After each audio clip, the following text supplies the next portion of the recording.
सो जय जगन्नाथ समस्त को मुझे पुणी थे वेलकम करुच्ची आउ एक नुआ क्लास को। आज आम ए क्लास रे ओडिशार river system Odisha river system top selected most important MCQ सब करवा जो सब एमसीक्यू आपंकर समस्त एग्जाम बहुत ही हेल्पफुल रहिबो। तो निहाती भाव में आप कौन कॉम्पिटिटिव एग्जामिनेशन प्रिपरेशन करें ये क्लास टी आपण बहुत ही उपयोगी रहिबो। तो चलतु डेरी करबानी क्लास टी स्टार्ट करवा। तो प्रथम प्रश्न आपणकर सुवर्णरेखा नदी कहार एक उदाहरण। सुवर्णरेखा नदी कहार एक उदाहरण आपणकर ऑप्शन होची ऑप्शन ए अध्यारोपित नदी ना ऑप्शन बी अनुगामी ना ऑप्शन सी परवर्ती नदी ना ऑप्शन डी पूर्ववर्ती नदी। एथिमध्यरु केउ नदीर उदाहरण होची सुवर्णरेखा नदी। सुवर्णरेखा नदी केउ नदीर उदाहरण बा केउ प्रकार नदी पचारछि। तो सठिक उत्तर होची आपणकर मन रखंतु अध्यारोपित नदी। कौन ना अध्यारोपित नदी मन रहा। सुवर्णरेखा नदी केउ कहार उदाहरण ना अध्यारोपित नदीर उदाहरण। कौन ना अध्यारोपित नदी आम जानिले। तो अध्यारोपित नदी कौन अध्यारोपित नदी तो आम जानिले सुवर्णरेखा नदी होची अध्यारोपित नदीर उदाहरण। तो आम फास्ट जानिबा कि अध्यारोपित नदी कौन। तो मन रखंतु जेउ नदी गुड़िक कौन ना जेउ नदी गुड़िक निजर पुराणा रास्ता को कौन करती ना बदलांती नहीं। कौन सत्ते भी निजर पुराणा रास्ता को माने पुराणा गतिपथ को बदलांती नहीं। माने यही नदी मानकर रास्तार जेते बड़ बा जेते बड़ पथर बा टाण पथर आसिले से भी ताकू कौन काटिकी निजर माने कौन गति करती ताकू काटिकी से माने आगू को बढ़ती। से अध्यारोपित नदी कहती। बुझिपारे यह से अध्यारोपित नदी कहती। तो मन रख आ रहा ये तो सुवर्णरेखार उदाहरण। तो सुवर्णरेखा मन रखि था सुवर्णरेखार उत्पत्ति होची है। सुवर्णरेखार उत्पत्ति कौटी ना झारखंड। कौटी ना झारखंड झारखंड कांची सरी रांची कांची करे रांची है झारखंड रांची रू यहाँ कौन है उत्पत्ति होती। तो मन रहा तार उत्पत्ति कौटी ना झारखंड रांची प्लाटी रू आर कौन ये बाहरी ये आम ये जो सुवर्णरेखा नदी कौटी कौटी फ्लो होती झारखंड रे ता सहित वेस्ट बेंगल रे आउ ओडिशा रे मध्य ये प्रवाहित होची। तो सुवर्णरेखा नदी सठिक उत्तर होची अध्यारोपित नदीर उदाहरण। परवर्ती प्रश्न आपणकर ना महानदी महानदी नदी कहार एक उदाहरण। ये जो महानदी नदी अच्छी सुवर्णरेखा नदी है आपणकर कौन अध्यारोपित नदी। ये जो महानदी टी कहार उदाहरण। तो मन रखु महानदी होची आपणकर कौन हो ना आर्य बा केंद्रीय त्यागी प्रणाली। ऑप्शन बी जोटा कि अच्छी आर्य बा केंद्रीय त्यागी प्रणाली हो सठिक उत्तर। Option B will be the correct answer.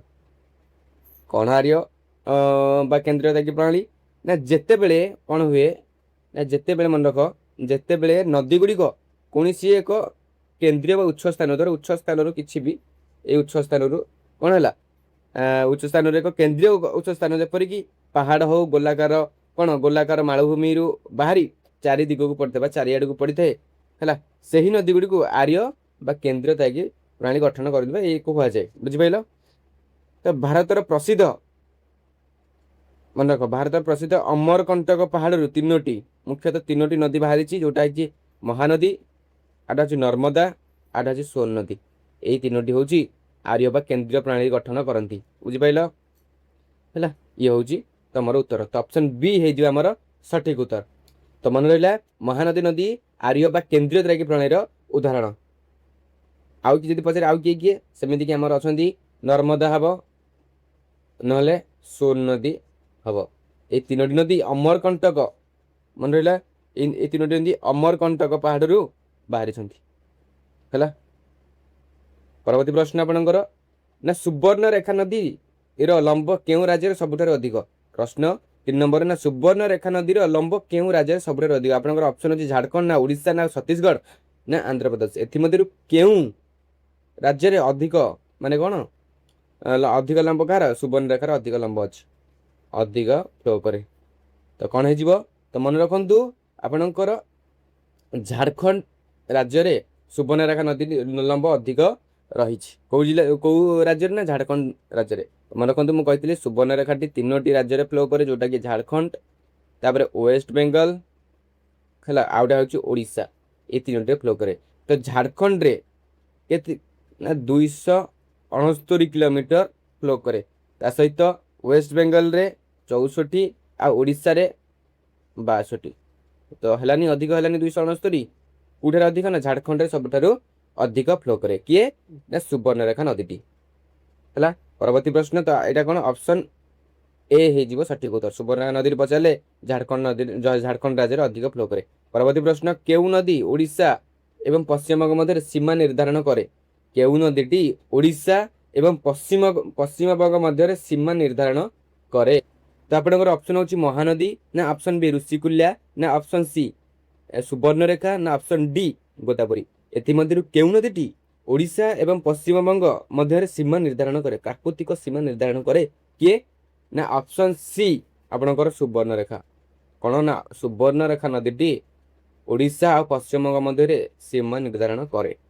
ବୁଝିପାରିଲ? ମନେ ରଖ ସୁବର୍ଣ୍ଣରେଖା ନଦୀ ଓଡ଼ିଶା ଏବଂ ପଶ୍ଚିମବଙ୍ଗ ମଧ୍ୟରେ କ'ଣ ପ୍ରାକୃତିକ ସୀମା ନିର୍ଦ୍ଧାରଣ ବା ବାଉଣ୍ଡ୍ରି ଆମେ କହିପାରିବା ବାଉଣ୍ଡ୍ରି ଏଇଟା କ'ଣ ଗଠନ କରେ। ଏହା ଓଡ଼ିଶାର ବାଲେଶ୍ୱର ମନେ ରଖ ବାଲେଶ୍ୱର ଜିଲ୍ଲାରେ ବା ବାଲେଶ୍ୱର ଜିଲ୍ଲାର ଲକ୍ଷ୍ମଣନାଥ ଠାରେ କ'ଣ କରେ ପ୍ରବେଶ କରି କୀର୍ତ୍ତନିଆ ଠାରେ ବଙ୍ଗୋପସାଗରରେ ଯାଇକି ମିଶିଛି। କୋଉଠାରେ ନା ବାଲେଶ୍ୱର ଜିଲ୍ଲାର ଲକ୍ଷ୍ମଣନାଥ ଠାରେ ପ୍ରବେଶ କରି କୀର୍ତ୍ତନିଆ ଠାରେ ବଙ୍ଗୋପସାଗରରେ ଯାଇକି ମିଶିଛି କିଏ ନା ସୁବର୍ଣ୍ଣରେଖା ନଦୀ। ତ ମନେ ରହିଲା ଅପସନ୍ ସି ଯୋଉଟାକି ସୁବର୍ଣ୍ଣରେଖା ନଦୀ ତମର ଓଡ଼ିଶା ଓ ପଶ୍ଚିମବଙ୍ଗ ମଧ୍ୟରେ ସୀମା ନିର୍ଦ୍ଧାରଣ ବାଉଣ୍ଡ୍ରି କ୍ରିଏଟ୍ କରେ। ତ ପରବର୍ତ୍ତୀ ପ୍ରଶ୍ନ 5 ନମ୍ବର ନା କାଞ୍ଚି କରକାରୀ ଦୁଲାଙ୍ଗ ଖରକାଇ କେଉଁ ନଦୀର ଉପନଦୀ ଅଟନ୍ତି? କ'ଣ ନା କାଞ୍ଚି କରକରୀ ଦୁଲାଙ୍ଗ ଖରକାଇ କେଉଁ ନଦୀର ଉପନଦୀ ଅଟନ୍ତି ବା ଟ୍ରିବ୍ୟୁଟାରୀ କେଉଁ ନଦୀର ଅଟନ୍ତି? ଏଇସବୁ ଏଇ ଯୋଉ 4ଟି ନଦୀ ରହିଲା ଏଇଟା କେଉଁ ନଦୀର ଟ୍ରିବ୍ୟୁଟାରୀ ବା ଉପନଦୀ ଅଟନ୍ତି? ତ ଆପଣଙ୍କର ଅପସନ୍ ହେଉଛି ସୁବର୍ଣ୍ଣରେଖା ନା ଅପସନ୍ ବି ମହାନଦୀ ନା ଅପସନ୍ ସି ଋଷିକୁଲ୍ୟା ନା ଅପସନ୍ ଡି ବୈତରଣୀ। ଏଥିମଧ୍ୟରୁ କେଉଁ ନଦୀର ଉପନଦୀ ହେଉଛନ୍ତି କାଞ୍ଚି କରକାରୀ ଦୁଲାଙ୍ଗ ଖରକାଇ। ତ ମନେ ରଖନ୍ତୁ 5 ନମ୍ବର ଆପଣଙ୍କର ସଠିକ ଉତ୍ତର ହେଉଛି ସୁବର୍ଣ୍ଣରେଖା। କ'ଣ ସୁବର୍ଣ୍ଣରେଖା ହେଇଯିବ ସଠିକ ଉତ୍ତର। ତ ଇଏ ହେଉଛି ସୁବର୍ଣ୍ଣରେଖାର ଉପନଦୀ ଗୁଡ଼ିକ ବା ଟ୍ରିବ୍ୟୁଟାରୀ। ମନେ ରଖିଥାନ୍ତୁ ସୁବର୍ଣ୍ଣରେଖା ଯଦି ଟ୍ରିବ୍ୟୁଟାରୀ ପଡ଼ିଲା ତ ମାନେ କାଞ୍ଚି ହେଇଥିବ ନହେଲେ କରକରୀ ନା ଦୁଲାଙ୍ଗ ନହେଲେ ଖରକାଇ। ବୁଝିପାରୁଛନ୍ତି କାଞ୍ଚି କରକରୀ ଦୁଲାଙ୍ଗ ନହେଲେ ଖରକାଇ ଇଏ ହେଉଛି ସୁବର୍ଣ୍ଣରେଖାର ଟ୍ରିବ୍ୟୁଟାରିସ୍ ହେଲା। କାହାର ନା ସୁବର୍ଣ୍ଣରେଖା ନଦୀର ଟ୍ରିବ୍ୟୁଟାରିସ୍ ହେଲା କ'ଣ ସୁବର୍ଣ୍ଣରେଖା। ପରବର୍ତ୍ତୀ ପ୍ରଶ୍ନ ଆପଣଙ୍କର କେଉଁ ନଦୀ ଓଡ଼ିଶାର ଦୁଃଖ ଭାବରେ ଜଣାଶୁଣା? ମନେ ରଖନ୍ତୁ এটা তো বার ମୁଁ ଏଇଟାକୁ ଆପଣଙ୍କର MCQ କ୍ଲାସ୍ରେ ଆଣିଛି। ଏଇଟାକୁ ଓଡ଼ିଶାର ଦୁଃଖ କହିଲେ ଅପସନ୍ ସି ଯୋଉଟାକି ମହାନଦୀକୁ କୁହାଯାଏ। ବୁଝିପାରୁଛନ୍ତି ମହାନଦୀ ହେଉଛି ଓଡ଼ିଶାର ଦୁଃଖ ବୋଲି ଜଣାଶୁଣା। ପରବର୍ତ୍ତୀ ପ୍ରଶ୍ନ ଓଡ଼ିଶାର ଦୀର୍ଘତମ ନଦୀ କେଉଁଟି? ଓଡ଼ିଶାର ଦୀର୍ଘତମ ନଦୀ କେଉଁଟି? 7 ନମ୍ବର ପ୍ରଶ୍ନ ଓଡ଼ିଶାର ଦୀର୍ଘତମ ନଦୀ କେଉଁଟି? ଆପଣଙ୍କର ଅପସନ୍ ହେଉଛି ବ୍ରାହ୍ମଣୀ ନା ସୁବର୍ଣ୍ଣରେଖା ନା ଅପସନ୍ ସି ବୈତରଣୀ ନା ଅପସନ୍ ଡି ମହାନଦୀ। ଏଥିମଧ୍ୟରୁ କେଉଁ ନଦୀଟି ଓଡ଼ିଶାର ଦୀର୍ଘତମ ନଦୀ ବୋଲି ଜଣାଯାଏ? ତ 7 ନମ୍ବର ଆପଣଙ୍କର ଉତ୍ତର ହେଇଯିବ ଅପସନ୍ ଡି ଯୋଉଟାକି ମହାନଦୀ। କ'ଣ ଅପସନ୍ ଡି ମହାନଦୀ ହେଇଯିବ ଓଡ଼ିଶାର କ'ଣ ସବୁଠାରୁ ଦୀର୍ଘତମ ନଦୀ। ବୁଝିପାରୁଛନ୍ତି କେଉଁ ନଦୀ ନା ମହାନଦୀ ହେଉଛି ଓଡ଼ିଶାର ସବୁଠାରୁ ଦୀର୍ଘତମ ନଦୀ। ତ ମନେ ରହିଲା ସବୁଠାରୁ ଦୀର୍ଘତମ ନଦୀ ହେଉଛି ଓଡ଼ିଶାର କ'ଣ ନା ମହାନଦୀ।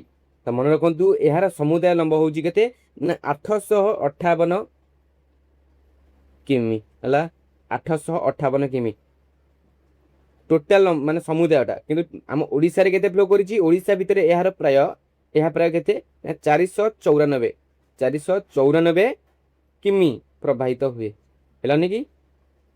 ତାର ଟୋଟାଲ ସମୁଦାୟ 558 କିଲୋମିଟର ଥିଲାବେଳେ ଓଡ଼ିଶାରେ ସିଏ 494 କିଲୋମିଟର ଫ୍ଲୋ କରେ।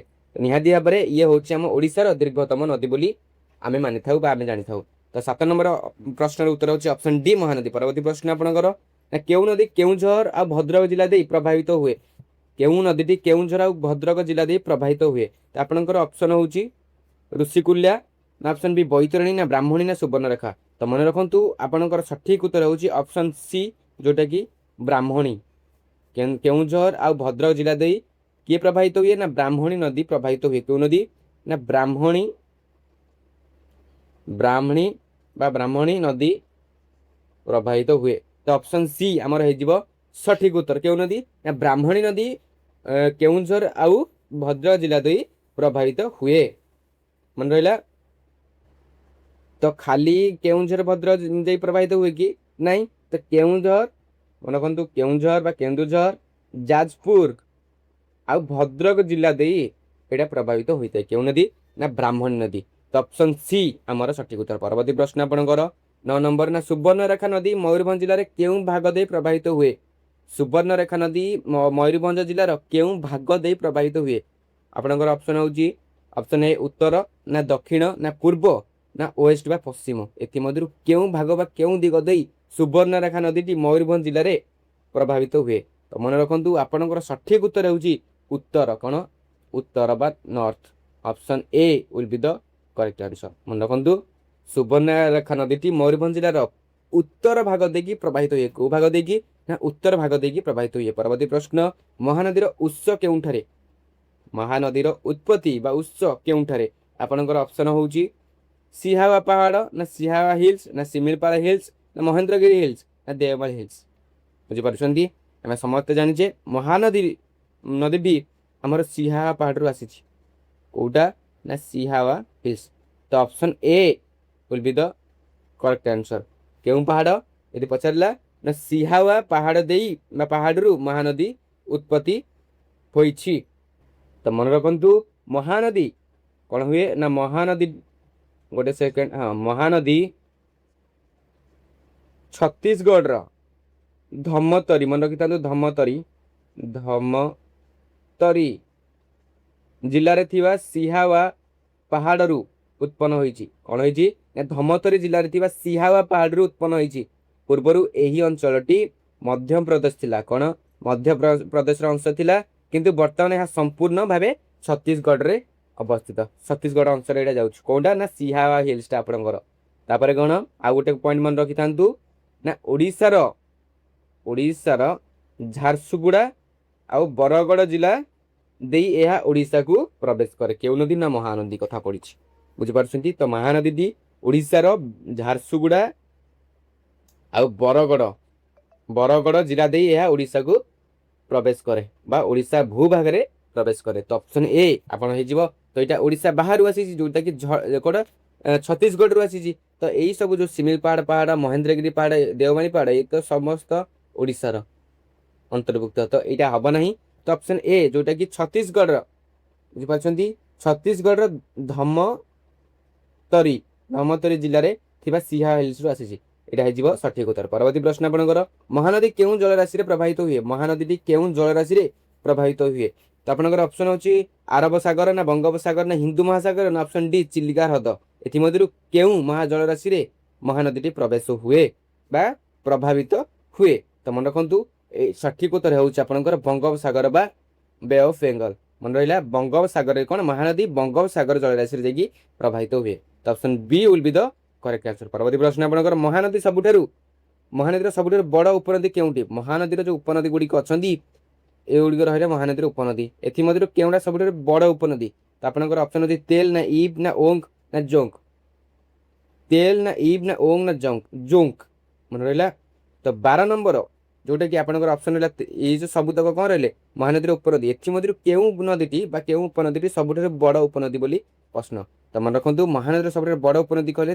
ତେଲ ଯୋଉଟା କି ଅପସନ୍ ଏ ରେ ଅଛି ତେଲ ହେଇଯିବ ସବୁଠାରୁ ବଡ଼ ଉପନଦୀ ହେଲା ସବୁଠାରୁ ବଡ଼ କ'ଣ ନା ତେଲ ଉପନଦୀ ପରବର୍ତ୍ତୀ ପ୍ରଶ୍ନ ହୀରାକୁଦ ବନ୍ଧ କେଉଁ ନଦୀ ଉପରେ ନିର୍ମିତ ହୋଇଛି ଯୋଉ ହୀରାକୁଦ ଡ୍ୟାମ୍ ଅଛି ଆମର ସେଟା କେଉଁ ନଦୀ ଉପରେ ଅଛି ବୋଲି ପ୍ରଶ୍ନ ଆପଣଙ୍କର ଅପସନ୍ ହେଉଛି ବ୍ରାହ୍ମଣୀ ନା ବୈତରଣୀ ନା ମହାନଦୀ ନା ଅପସନ୍ ଡି ଋଷିକୁଲ୍ୟା ତ ମନେ ରଖନ୍ତୁ ହୀରାକୁଦ ଡ୍ୟାମ୍ଟି ଆମର ମହାନଦୀ ଉପରେ ନିର୍ମିତ ହୋଇଛି କେଉଁ ନଦୀ ଉପରେ ନା ମହାନଦୀ ଉପରେ ନିର୍ମିତ ତ option C will be the correct answer ପରବର୍ତ୍ତୀ ପ୍ରଶ୍ନ ନା କେଉଁ ନଦୀ ଗୋନାସିକା ପାହାଡ଼ରୁ ଉତ୍ପନ୍ନ ହୋଇଛି କେଉଁ ନଦୀଟି ଗୋନାସିକା ପାହାଡ଼ରୁ ଉତ୍ପନ୍ନ ହୋଇଛି କୋଉ ପାହାଡ଼ରୁ ନା ଗୋନାସିକା ପାହାଡ଼ରୁ ଉତ୍ପନ୍ନ ହୋଇଛି ଆପଣଙ୍କର ଅପସନ୍ ଅଛି ବ୍ରାହ୍ମଣୀ ନା ବୈତରଣୀ ନା ବୁଢ଼ା ବଳଙ୍ଗ ନା ତେଲ ତ ମନେ ରଖନ୍ତୁ 14 ନମ୍ବର ଆପଣ ସଠିକ ଉତ୍ତର ହେଇଯିବ ବୈତରଣୀ କ'ଣ ବୈତରଣୀ ହେଇଯିବ ସଠିକ ଉତ୍ତର ବୈତରଣୀ ନଦୀଟି ଆମର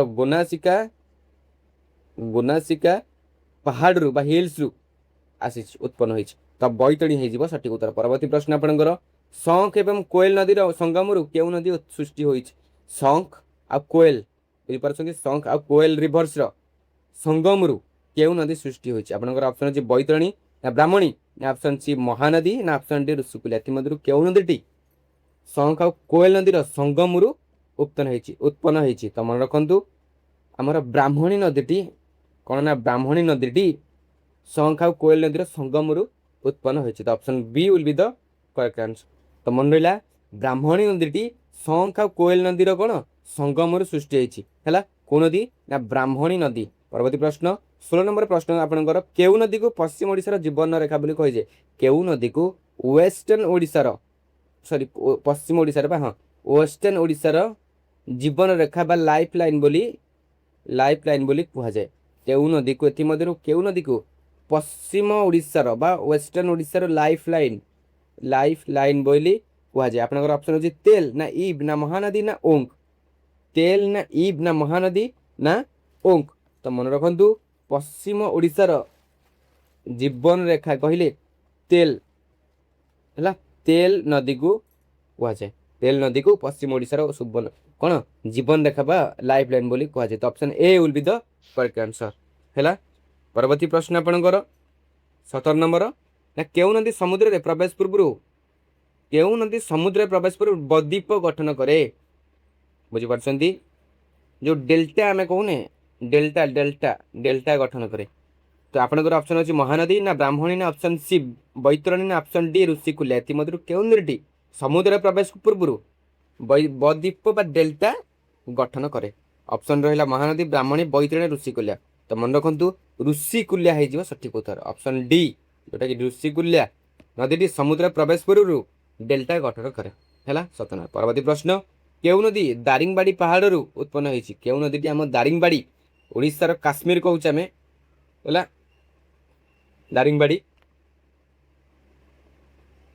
ଦାରିଙ୍ଗବାଡ଼ି ପାହାଡ଼ରୁ ଉତ୍ପନ୍ନ ହୋଇଛି। ତ ଆପଣଙ୍କର ଅପସନ୍ ଅଛି ଋଷିକୁଲ୍ୟା ନା ବ୍ରାହ୍ମଣୀ ନା ବୈତରଣୀ ନା ଅପସନ୍ ଡି ଇବ୍। ଏଥିମଧ୍ୟରୁ କେଉଁ ନଦୀଟି ଦାରିଙ୍ଗବାଡ଼ି ପାହାଡ଼ରୁ ଉତ୍ପନ୍ନ ହୋଇଛି? ତ ମନେ ରଖନ୍ତୁ ଋଷିକୁଲ୍ୟା ନଦୀଟି ଦାରିଙ୍ଗବାଡ଼ି ପାହାଡ଼ରୁ ଉତ୍ପନ୍ନ ହୋଇଛି।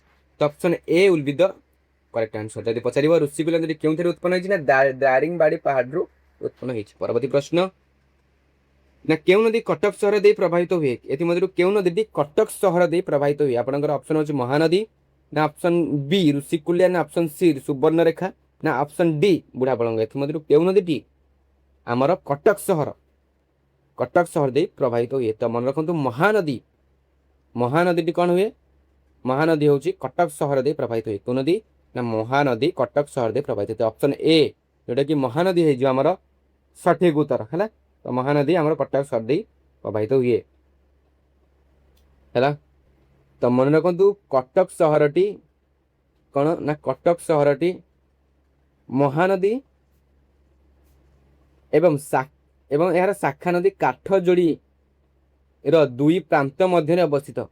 କ'ଣ କଟକ ସହରଟି ମହାନଦୀ ଏବଂ ଏହାର ଶାଖା ନଦୀ କାଠଯୋଡ଼ିର ଦୁଇ ପ୍ରାନ୍ତ ମଧ୍ୟରେ ଅବସ୍ଥିତ। କ'ଣ ନା କଟକ ସହର। ତ ଏଇଟା ହେଇଯିବ ମହାନଦୀ ହେଇଯିବ ସଠିକ ଉତ୍ତର ହେଲା। ପରବର୍ତ୍ତୀ ପ୍ରଶ୍ନ ଆପଣଙ୍କର 20 ନମ୍ବର ପ୍ରଶ୍ନ କେଉଁ ନଦୀ ବ୍ରାହ୍ମଣୀ ନଦୀ ସହ ମିଶି ଭିତରକନିକା ବଦ୍ୱୀପ ଗଠନ କରେ? ତ ମନେ ରଖନ୍ତୁ ଆପଣଙ୍କର ଅପସନ୍ ହେଉଛି ଋଷିକୁଲ୍ୟା ନା ବୈତରଣୀ ତେଲ ନା ଇବ୍। କେଉଁ ନଦୀଟି ବ୍ରାହ୍ମଣୀ ନଦୀ ସହ ମିଶି ଭିତରକନିକାରେ ଡେଲ୍ଟା ଗଠନ କରେ? ତ ମନେ ରଖନ୍ତୁ ବୈତରଣୀ ନଦୀ ବ୍ରାହ୍ମଣୀ ନଦୀ ସହିତ ଧାମରା ନିକଟରେ ମିଶି ପ୍ରସିଦ୍ଧ ଭିତରକନିକା ଡେଲ୍ଟା ଗଠନ କରେ। କେଉଁ ନଦୀଟି ନା ବୈତରଣୀ ନଦୀଟି। Option B will be the correct answer. ଇଏ ଥିଲା ଆପଣଙ୍କର ସବୁତକ ମୋଷ୍ଟ ଇମ୍ପୋର୍ଟାଣ୍ଟ ପ୍ରଶ୍ନ ଯେଉଁ ସବୁ ପ୍ରଶ୍ନ ଆପଣଙ୍କର ନିହାତି ଭାବରେ ସମସ୍ତ ଅପକମିଂ ଏକ୍ଜାମିନେସନରେ ଆସିବାକୁ ଯାଉଛି ବା ମୋଷ୍ଟ ଏକ୍ସପେକ୍ଟେଡ୍ ମାନେ ନାହିଁ। ଯଦି କ୍ଲାସ୍ଟି ହେଲ୍ପଫୁଲ୍ ବା ଉପଯୋଗୀ ଲାଗିଥିବ ନିହାତି ଭାବରେ ଲାଇକ୍ କରିବେ। ଚ୍ୟାନେଲରେ ନୂଆ ଥିଲେ ସବସ୍କ୍ରାଇବ୍ କରିବେ। କେଉଁ ଟପିକ୍ରେ କ୍ଲାସ୍ ଆଣିବା ସେଇଟାକୁ କମେଣ୍ଟ ସେକ୍ସନରେ ଆପଣମାନେ ଜଣାଇପାରିବେ। ତ ନିହାତି ଭାବରେ ଇଏ ଥିଲା ଆଜିର ମର୍ଣ୍ଣିଂ କ୍ଲାସ୍। ତ ଇଭିନିଂ କ୍ଲାସ୍ରେ ଓଡ଼ିଆ ଗ୍ରାମାରର ସମସ୍ତ କନସେପ୍ଟ ୱିଥ୍ ଟପ୍ ସିଲେକ୍ଟେଡ୍ ଆଉ ମୋଷ୍ଟ ଇମ୍ପୋର୍ଟାଣ୍ଟ MCQ ସବୁ କରାଯିବ। ମୋର ଆଶା କି ଆପଣମାନେ ସେଇ କ୍ଲାସ୍ଟି କରିବେ। ତ ନିହାତି ଭାବରେ ଆପଣଙ୍କ ପ୍ରିପାରେସନ୍ରେ ଏହି ଚ୍ୟାନେଲଟି ବହୁତ ହେଲ୍ପଫୁଲ୍ କରିବ। ବହୁତ ଆପଣଙ୍କ ପ୍ରିପାରେସନ୍କୁ ବହୁତ ସହଜ କରିବାରେ ସମର୍ଥ ହେବ। ତ ଦେଖା ହେବ ନେକ୍ସଟ କ୍ଲାସ୍ରେ ଇଭିନିଂ କ୍ଲାସ୍ରେ। ସେ ପର୍ଯ୍ୟନ୍ତ